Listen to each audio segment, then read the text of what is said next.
All right, I am Jennah Sears. There is an H on the end of my name. Don't forget it. It is Jennah, not Jennah, okay? And then Sears is with a C. It's not Sires. It's not Criers. It is Sears. I know it's difficult, but you can do it. Come along with me. Come home with Jennah. Jennah. We're going to have fun, okay? Today, I'm basically just going to be introducing myself. I'm going to talk a little bit about my journey into real estate, why I'm passionate about it, and why you should be passionate about it too. And I'm not recruiting you. I'm not, I'm not EXP. You don't need to be on my team, okay? But I want to recruit you in the way where you're just as excited to join this market if you haven't already. And I want to help you be confident in selling. There's a lot of misconceptions, especially with the market right now. Okay, so let's, start with, I'm obsessed with podcasts in general. So I listen to them, I consume them. I'm a realtor. I'm in the car all the time. I got a lot of hours to listen to a lot of information. So what do I choose typically? If it's not music, it's a podcast. So I think that there is a hole in the land of podcasts. If you look on Spotify, if you look on iTunes, you are not going to find a place where the audience is a home buyer who is learning basic information in a fun way that is then usable. This is very important to me because the more educated you are as a consumer, buyer, or seller, the better experience you're going to have. And we're all about experience. So Come Home with Jennah is really just that. I want you to come home. I want to introduce you to the area, and I want to give you data that relates to your community. And this is not for realtors. If you're a realtor, I love ya. Let's do a deal. But this is not for you. You can go hang out with Mr. Ferry.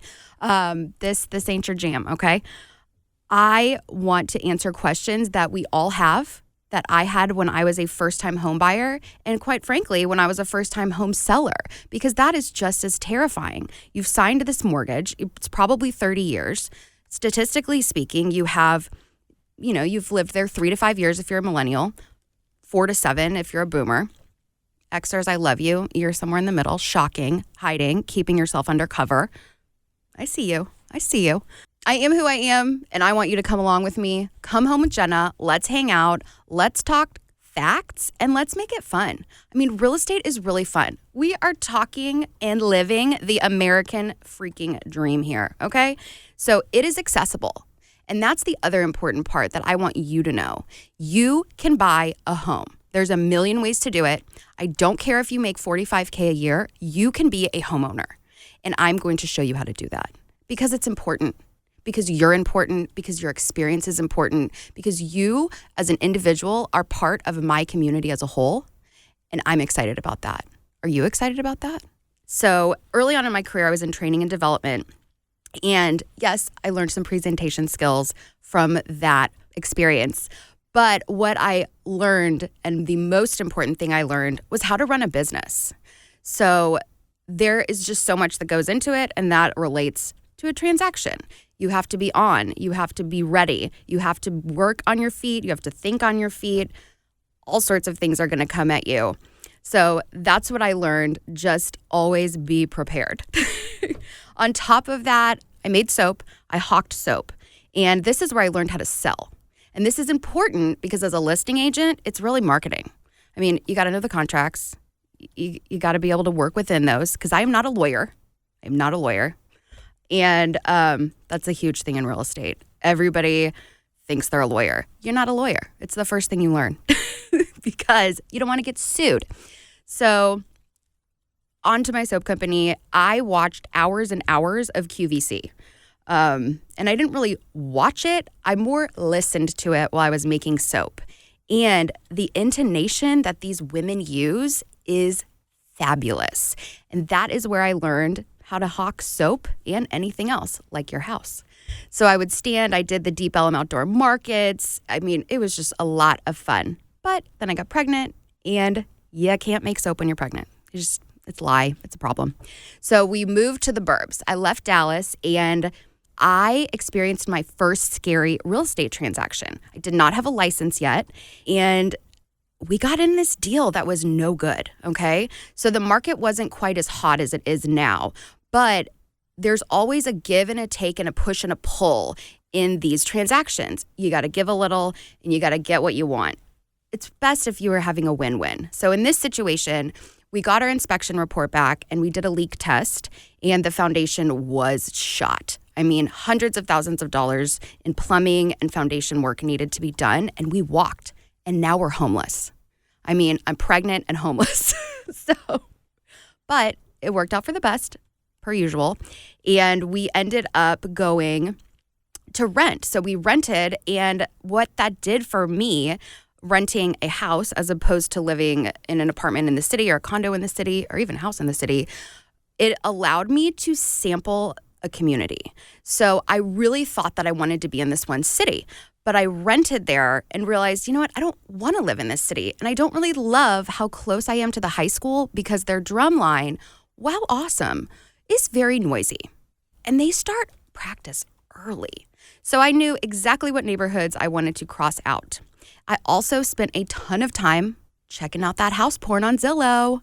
And so I was looking at styles and I was looking at the styles and how they correlated to the years that they were built in. And then that helped me choose an area. Now, that is a really roundabout way to choose an area, but it got me to where I am. And I am thrilled because I have a house that has cool siding and they don't make a lot of those here. So we got to build while I was renting. We decided what area we wanted to live in. And these are all things that if you are buying or selling, you are going to have to work through too. So I was in a Bible study. My husband had just been laid off. And this woman told me, she was like, you need to be in real estate. And I was like, why do I need to be in real estate? And it was the weirdest conversation. She told me that I was a connector.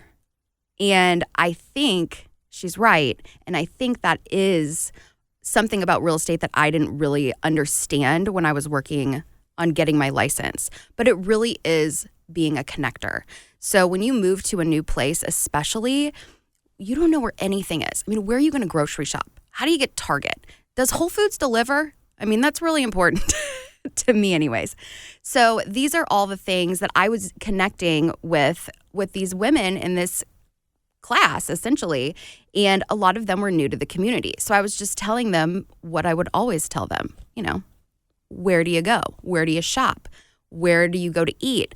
It took me forever to find a brunch place that I loved in the burbs. Now I know a ton of them, and I want to share them with you. Everybody knows things are nuts right now. Why do people say that? Why are they nuts right now? Let's talk about days on market. So these are stats that I find fascinating, and I hope you will too once I walk you through why they should matter to you. So all of these stats are coming from Dallas-Fort Worth as a whole, so the Metroplex. I'm going to go through two sections with you. One includes everything. So when I say everything, I mean houses, I mean condos, I mean farm, I need ranch, land, raw land, all of those things. The next thing I'm going to review is what kind of home are you going to be purchasing if you're in Dallas-Fort Worth right now? Because that seems scary, but it's not as scary as it could be. So our median home price right now is $400,000. That is up 25%. Okay? That should make you slightly sad because you missed out on 25% of equity growth, okay? There are over 300 people moving to DFW every single day. If you are worried about a bubble, it's not happening. I mean, nobody has a crystal ball, but these numbers, So we are up about 3% in sales price as far as what people are offering. I think we've also reached a threshold there. So if your concept of purchasing a home is going in, looking at the list price, and then trying to get a deal, no, that's not what we're doing now. So the average is 104% of the sales price. Now, that's land, ranch, houses, condos, all of it. The next thing that's really important is we're only going to look at, because we're probably spending about $400K just to get in, base level here, we're going to look at homes over 360. So for these stats, this is nuts, okay? So the average days on market is 21, okay? Open to close. The mean is 6 days. So that's kind of crazy. It's really competitive, and there's just not enough inventory right now, and that's why. So we want, in a healthy market, around 2 to 3 months of home supply. What that means is it's healthy. It's equitable for both the buyers and the sellers. That's not happening right now. But I don't want that to scare you. Right now, we have about 1 month of inventory. And what that means is there's not enough inventory for the number of people that are purchasing. But I don't want that to discourage you. So I had a first-time home buyer. Her budget was like $315, and she was pushing it with that number, okay? That was going to be really tight for her. She also wanted to live in Grapevine, so that is not an inexpensive area to live in. But we looked at 2 houses, okay? The first one, she lost. She didn't come in high enough. The second one, she won. So yes, there were only 5,000 homes for sale in all of DFW. But my first time home buyer got one of them within her budget. And you can make that move too. When we come back, I am going to tell you 3 solid tips that you can use to get your home now and not have to wait for it. Now we're back, and we are going to talk about those 3 tips that I have for you. So the first one, it has a couple steps, but it's going to be okay. Please interview more than one realtor. Most people just call their best friend who just got their license, and that is going to put you in a world of hurt. So you want to ask a couple questions to multiple realtors and then find somebody that fits your personality. Realtor isn't just somebody that can open a door for you. In this market especially, they're probably going to be the reason that you get a home. So when there's 16, 17, 18, 25 offers and they're all over list price, how are you going to differentiate yourself? Probably a way that gets overlooked is the relationship that the realtor, your buyer's agent, has with a realtor who is the listing agent. So there's a couple of ways when I'm a listing agent that I know if a deal is good, and I like to communicate that to my sellers. And it has a lot to do with, sure, price and terms. Everybody wants a high price. Everybody wants great terms, whatever those might be. But did your buyer's agent call the listing agent, introduce themselves, and talk about their client? They should if they're not. Did they ask questions that matter to the seller? Because yes, they are representing you as your buyer's agent, but they have to write this offer in a way that looks attractive to the seller. And if they don't ask what is attractive to the seller, they're not going to know. So that requires a lot of back and forth between the buyer's agent and the listing agent. And that happens through the whole deal. And I will tell my sellers openly, legally in Texas, we have to present every single offer. There's a way I do that. We can talk about that later. But I want to see somebody that has thought through and done multiple deals with people I know or with me. So if Sally is an agent that I have worked with on multiple deals and her offer, say, is $5,000 lower than another offer, of course, I'm going to bring up the fact that Sally and I have done a bunch of deals together. They've all closed. They were smooth, and both people felt good at the end of it. My sellers care about that because they interview me. And I choose to work with people who also appreciate relationships, because what does a relationship do? It makes the deal smooth. So, first tip, interview multiple realtors, pick one that is good at their job, ask questions, ask how they present offers, ask how they are going to help you get what you want. The second thing you can do, and I'm going to get some flack here, the love letter. We've all seen it on HGTV. I'm pretty sure the Property Brothers encouraged it every episode. You could get sued with those, okay? So if you are writing a love letter, I think that's a great idea. There are certain price points it matters more in, because at a certain threshold, this is a business deal. They don't care. They don't. Now, if it is a family who is maybe selling their first house, or a seller who has an emotional connection to their house, or perhaps their neighborhood or neighbors, they are going to love that love letter. So talk about your experience. Talk about why you love the home. Talk about things they did to care for the home, instead of, oh my gosh, I cannot wait to redo your entire kitchen because it is ugly. I've seen that in letters. I edit them for my clients because I'm helpful like that. And then you are also going to talk to your agent who you've interviewed, and you're going to say, hey, when you talk to the listing agent, what's important to the sellers?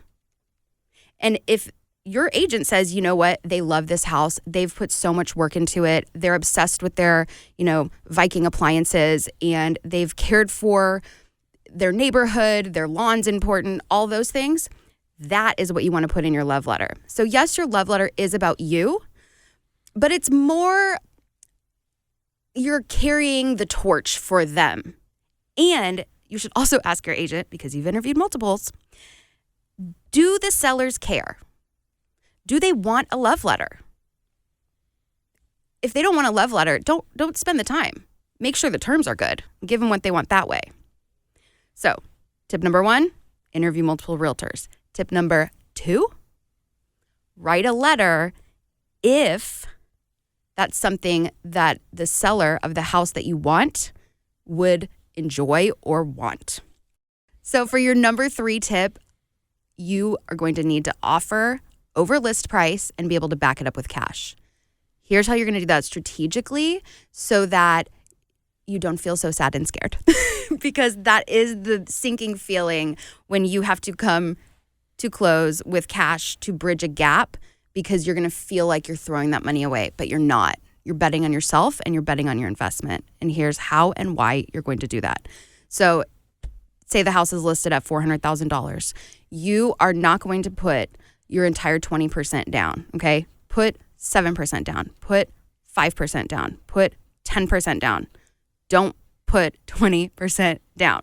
That is going to allow you to have cash left, and that cash is going to pay the difference. So if the house is listed at $400 and it appraises at $400, but you've signed a contract to pay $410, you're going to need $10,000 extra dollars. That $10,000 is going to come out of what you initially thought was going to be your down payment. So you are going to spread that out so that you can put that extra cash towards your purchase on the front end, rather than paying it over 30 years or letting it sit and slowly grow as equity in your home. That is going to get you the house. This is very important. Sellers now know that there will be offers over list price, okay? You have to play the game like that. But this is going to work out okay for you, I promise, because you have the cash. You're just going to utilize it a little bit differently than you anticipated. And you need somewhere to live. And this is what the market is willing to bear. And if you're in the market, you will bear it. It's worth it, I promise. And you can do it. So just to recap for y'all, your 3 hot tips that are going to make sure that you are successful even in this market are these. 1, interview multiple agents. Pick a good one. Best thing you can do for yourself. The second thing is you are going to write a love letter to the seller if it's something the seller wants. Also, you are not going to put a picture with your love letter because you don't want to get sued for discrimination. And that is happening all over the country right now. In fact, there's even talk of not putting buyer and seller's name on the contracts because of discriminatory practices. It's just so important that it is fair for everyone. The next thing you're going to do is you're going to look at your budget. You're going to play with the cash that you have, and you're going to move it around so that you can offer over ask and then back up that price with cash if it is needed. Thank y'all so much for hanging out with me today. This has been my very first podcast, and you made all the difference. Please like, please follow, please subscribe. You can find me at Come Home with Jennah. Remember, Jennah has an H on the end of it. And I cannot wait for our next episode, especially if you are a first-time buyer. This one's for you.